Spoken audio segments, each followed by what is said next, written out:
Olá, conquistadores! O nosso capítulo de hoje começa num clima de muito medo entre os cananeus. Eles já estavam amedrontados, mas depois que ouviram falar do ato miraculoso de Deus secando o Rio Jordão para o seu povo passar, o seu medo se transformou em pânico.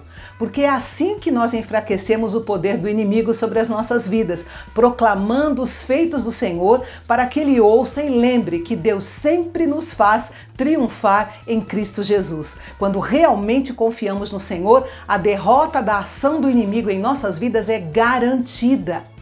Seria de se esperar que Josué mobilizasse o seu exército de imediato e atacasse Jericó. Afinal, o povo de Israel estava unido, seguindo o Senhor, e o povo da terra estava paralisado de medo. Do ponto de vista humano, era o momento perfeito de Josué agir. Mas os planos de Deus são diferentes dos nossos, e Josué recebeu uma ordem muito diferente. O segundo ato dele em Gilgal deveria ser a circuncisão dos homens. O primeiro ato tinha sido o monumento com as pedras tiradas do rio, lembra?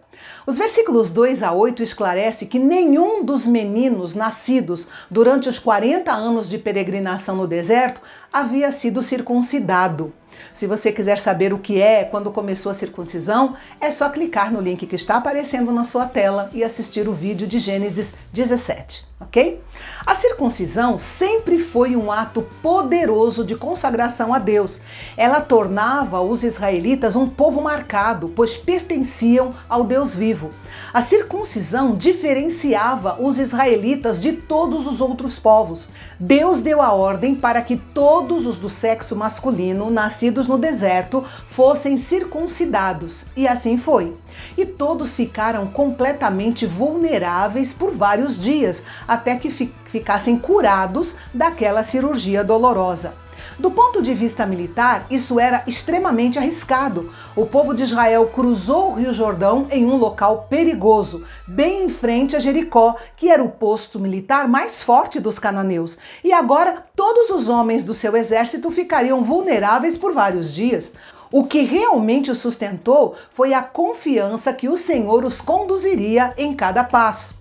A partir daquele momento, cada homem levaria em seu corpo a marca para lembrá-lo de que pertencia a Deus, de que era um filho da aliança e de que aquela terra lhe pertencia para que a conquistasse e a possuísse. Nós, cristãos, também fomos identificados com Cristo na sua circuncisão. Só que a circuncisão do cristão é bem diferente da circuncisão dos judeus. A prática dos judeus é uma cirurgia exterior. Para os cristãos, é uma cirurgia espiritual, no coração.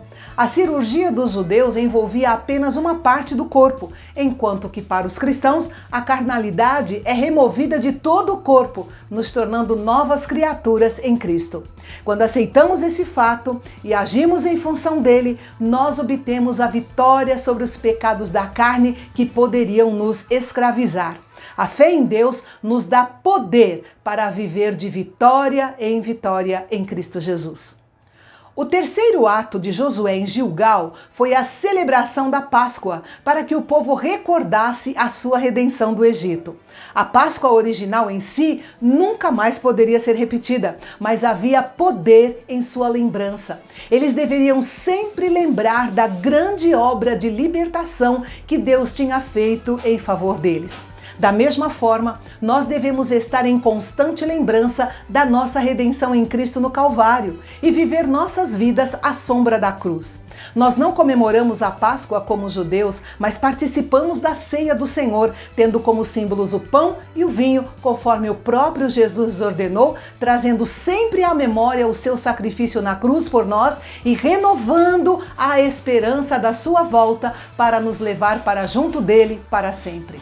O versículo 12 diz que um dia depois dos israelitas terem comido do fruto da terra de Canaã, Deus parou de enviar o maná, encerrando assim um milagre que durou 40 anos. A partir desse momento, eles deveriam continuar a confiar que Deus proveria o alimento através do envio das chuvas para uma colheita abundante. Note que Deus sempre provê, mas Ele é perfeitamente livre para mudar a fonte da sua provisão de tempos em tempos. Por isso, nós precisamos confiar nele e não na sua forma de provisão.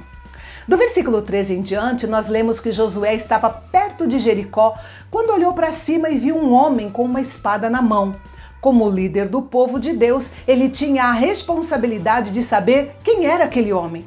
Mas quando Josué perguntou se ele era amigo ou inimigo, ele simplesmente se identificou como sendo o comandante do exército do Senhor. Na realidade, ele era o próprio Senhor Jesus que mais uma vez aparecia no Antigo Testamento se apresentando como comandante em chefe do exército do Senhor, que é formado por anjos e que estava ali com um objetivo específico. Josué então se prostrou e o adorou.